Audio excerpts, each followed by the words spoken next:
자, 안녕하세요. 박성필입니다. 자, 오늘 HLB 보도록 하겠습니다. 자, 주가가 연속해서 좀 하락 또는 횡보를 하고 있습니다. 그리고 이평선을 보시면 21선 이평선 그리고 5일선 이평선이 수렴됐고 저항이 생겼습니다. 그죠?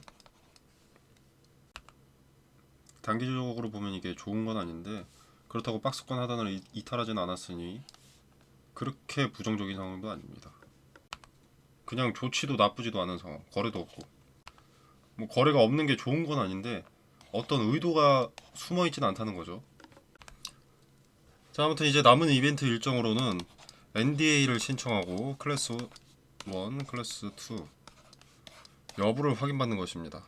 자, 클래스 1, 2 여부에 따라서 기대감 반영 일정과 그 크기가 다르기 때문에 이것은 결과를 보고 대응을 해야 되고요. 자, 일단은 요 NDA 신청부터 지켜봐야겠죠. 자, 요 NDA 신청은 반드시 발생할 일입니다. 반드시 반영될 기대감이라는 거죠. 적어도 지금은 팔 때는 아닙니다. 자, 파는 것보다는 사는 쪽이 메리트가 있죠. 지금은 딱히 매수를 권유드리는 건 아닌데 지금 요 자리에서 이런 기대감 일정이 남아있기 때문에 파는 것보다는 사는 쪽이 낫다는 겁니다. 자, 이 NDA 일정 관련해서 타이베이 미팅 얘기를 안 할 수가 없습니다. 그죠? 자, 공식 블로그고요. FDA는 보안 사항에 대해서 이견이 없었다. 다른 의견이 없었고 보완한 내용을 기반으로 한 자료를 추가 제출해달라 라고 FDA가 요청을 했다. 그래서 추가 요청 자료에 대한 데이터를 신속하게 확보하고 NDA 재신청을 하겠다. 자, 이 부분 관련해서 일단 항소제약은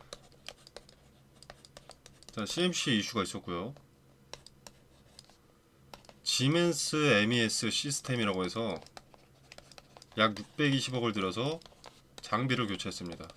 지멘스는 자동화 쪽에서는 세계 1위의 기업이고요. 자, 근데 이게 3월쯤 사들였다고 알고 있는데 이게 장비랑 데이터는 별개입니다. 데이터와 장비는 별개다. 그러니까 장비 하나 사들였다고 바로 문제가 해결되는 것이 아니라 데이터를 검증을 해야 된다는 거죠. 특정 기간 동안. 자, 모든 행위에 대해서 검증 절차가 필수고 그 기간을 FDA에서 얼마나 요구했는지는 모릅니다. 근데 저는 이 FDA 타이베이 미팅을 미루고 시간이 계속 딜레이 되던 것이 그 일정 기간의 데이터를 수집하기 위해서 항소제약에게 다소 시간이 필요했던 것으로 생각이 된다는 겁니다. CRL이 있을 때 지적사항은 분명히 확연하게 줄어들었었는데 시간이 딜레이 된 것이 이 데이터 때문이라는 거죠. 데이터를 축적할 그 시간이 필요했기 때문에. 자, 2차 CRL을 받은 날짜는 3월 21일입니다. 그리고 FDA로 보안 자료를 제출한 날짜는 4월 14일. 자, 한 달도 안 되는 시간 안에 실험 데이터를 포함한 보안 서류를 제출했다고 했습니다. 근데 한 달도 안 되는 기간에 어떤 시스템을 구축을 할 수가 없다고 합니다. 자, 그래서 여태까지 시간이 딜레이된 자체가 문제 자체의 원인은 알았고 해소 방법도 알았지만 시간이 필요한 게 아닌가. 시간만 있으면 승인이 아닌가 이런 생각이 드는 거죠. 자, 2차 때 CRL이 나온 것은 FDA 기준에 부합되도록 MES를 구축, 개선하고 나서 신청을 했는데 데이터 항목의 누락이라던가 데이터 항목의 불일치라던가 하는 그런 오류의 발생으로 뭐 그럴 수 있지만 이런 시스템만 구축이 되어 있다면 그 안에 데이터를 추가하거나 수정하는 것은 크게 오래 걸리지 않는다고 합니다. 자, 그래서 이것을 추가하고 몇 개월치 분량의 데이터를 제출해라 라고 FDA에서 이야기를 했다면 그 데이터를 축적하기 위한 시간만이 필요할 뿐인 거고요. 그러니까 지적사항이 CMC 관련이었고 그래서 항소제약에서는 여기에 대한 보완으로 지멘스 MES 장비를 사들였다. 620억을 들여서. 근데 장비는 교체했지만 그래서 이견이 없지만 문제 삼았던 게 요게 맞아서 이견은 없지만 데이터를 축적 그 몇 개월 동안의 데이터를 추가 제출해라 라는 것으로 보입니다. 자, 그리고 이제 뭐 공식 문서로도 추가 자료가 필요하다라고 한 거니까 자료가 필요하다 했으니까 뭐 실사까지 올 것 같진 않고요. 아무튼 똑같은 소리지만 계속 강조를 드리자면 결국 데이터를 축적할 시간만이 좀 필요하다. 라고 생각이 듭니다. 개인적인 견해입니다. 근데 지금 주가가 지지부진한 것은 그냥 일단 승인이 아니라 추가 제출해라, 이런 문구에만 좀 집중되는 것 같습니다. 보안사항에 대해서 이견이 없었다는 것에 초점을 두면은 항소가 FDA가 원하는 걸 맞췄다는 겁니다. 그죠? 자, 그래서 재료 자체는 크게 걱정할 필요는 없어 보이고요. 자, 근데 그렇다고 지금 당장 기대감이 반영되기는 또 좀 이르죠. CRL이 완전히 해소된 것은 아니니까요. 일단 추가 자료를 제출해야 해소가 되는 것이고, 다음 단계인 NDA로 나아갈 수 있는 것이기 때문에 아직은 기대감이 반영될 차례가 아닙니다. 데이터를 제출하고 나면 그때부터 기대감이 반영되겠죠. NDA 신청에 대한 기대감. 자, 그리고 이 시점에는 NDA 신청에 대한 기대감이 반짝 반영되다가 클래스 2에 대한 리스크 경계가 좀 동반이 될 것이고, 클래스 1이 나온다면 추첨했던 만큼 막대한 기대감이 반영될 것이고, 클래스 2라면 재료 일정이 6개월이라는 긴 시간으로 미뤄지기 때문에 실망감의 하방 압력부터 들어오게 될 겁니다. 자, 근데 개인적으로는 임상 데이터는 이미 확실하고 업계에서도 리보세라닌 플러스 캄렐리주맙의 병용 치료제가 빨리 나오길 바라는 뉴스, 그리고 1차 표준 치료제 등재 등의 이슈가 있기 때문에 약의 효능은 문제 삼을 것이 없고, 여태까지 문제로 꼽혔었던 항서제약의 CMC 문제는 FDA에서 보안 사항에 대해서 이견이 없었다고 했기 때문에 클래스 1이 나올 가능성이 상당히 높지 않을까 생각합니다. 자, 그리고 개인적인 사견인데 이런 거 있죠. 미팅 세부 내용은 항서제약과 공지 협의가 완료되는 대로 다시 안내를 드리겠습니다. 자, 이런 내용이 HLB 전환 사채 같은 것 때문에 의도적으로 미루는 것 같습니다. 아니, 왜냐면 협업하는 관계인데 미팅 세부 내용 공시해도 되겠습니까? 이메일 하나 보내면 답변 오는 거 아닙니까? 안 되면 안 된다. 항소제약의 제조시설 관련된 내용이기 때문에 공지할 수 없음을 양해 부탁드린다. 글 하나 올리면 되는 건데, 뭔 협의를 몇 개월간 한 다음에 다시 안내드리겠다는 게, 미팅 세부 내용은 사실 긍정적인 내용인데 리픽싱일이 다가오는 전환사채 등의 내용이 있고, 그들에게 수익을 안겨줘야, 전환사채 투자자들에게 수익을 안겨줘야 기업의 돈이 아니라 주식으로 내어줄 수 있고, 또 추후에 있을 자금 조달 주체들에게 우리는 이런 수익을 꼭 만들어준다, 이렇게 보여주는 게 아닌가 생각이 드는 거죠. 자, 이건 개인적인 생각이기 때문에 한 귀로 듣고 한 귀로 흘리셔도 됩니다만, 뭔 내용이 있을 때마다 항서제약 물고 늘어지면서 자세한 내용 알려주지 않는 게 이유가 있지 않나. 자, 그리고 그때마다 전환사채 리픽싱 일정이 있었기 때문에 좀 그런 생각이 듭니다. 38회차 39회차. 자, 아무튼 간에 지멘스 MES 시스템에 대한 일정 기간 데이터 제출이 필요한 것이 맞다면 시간이 소요되는 것은 분명하죠.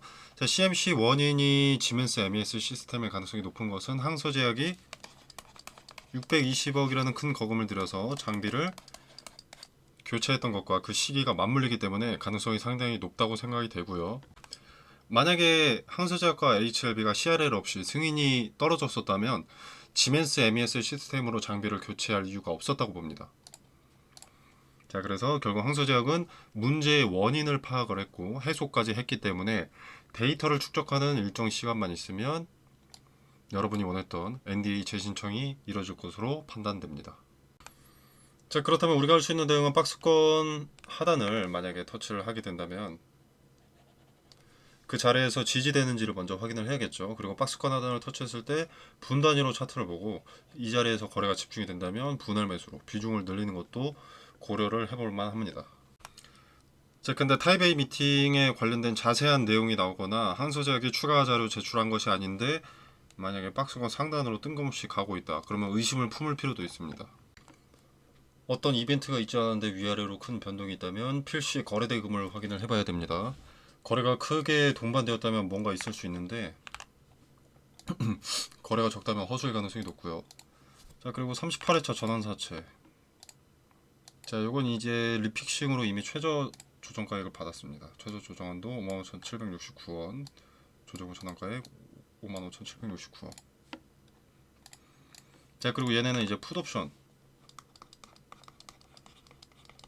자, 이걸 9월에 할 수 있는데 기업의 입장에서도 풋옵션을 방어하려면 9월에는 주가를 좀 올려줘야만 합니다. 9월 안에 어떤 일정이 나올 가능성이 높다고 보고요. 뭐 폭등까지는 아니어도 38회차 전환사채의 전환가액에서 20-30% 정도는 좀 넘지 않을까 추측을 해봅니다.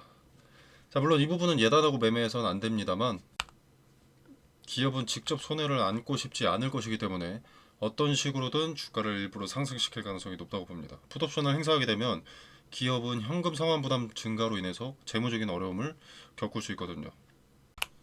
HLB라는 기업은 주주들한테 그 부담을 주면 좋지 본인들이 떠안을 생각은 없는 기업 아니겠습니까? 자, 텔레그램방에서 이벤트 일정에 대한 정보 받아보시고 리스크에 대한 근거들을 확인해 보시길 바라겠습니다. 또 트레이딩 관점에서 유의미한 기준 가격대들을 말씀드리고 그 자리가 왜 유의미한지, 그리고 그 자리들을 터치했을 때